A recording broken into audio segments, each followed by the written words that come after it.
गरिरहेका छौँ। निकै ठुलो मात्रामा युवाहरूको उपस्थिति देख्न सकिन्छ। ठुलो मात्रामा युवाहरूको उपस्थिति, प्रहरीको मार्च गुन्डा चाहिँ आफै अगाडि बढ्दै हुनुहुन्छ।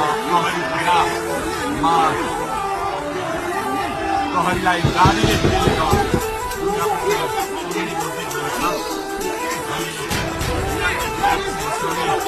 अगाडि बढ्दैछौँ।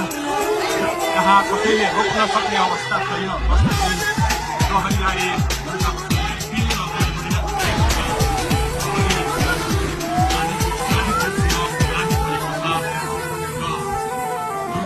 प्रहरीको एक लेयर तोडिसक्नु भएको छ र अब अगाडि सशस्त्र प्रहरीको टोलिरहेको छ।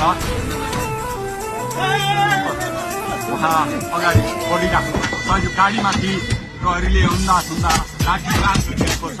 तपाईँ देख्न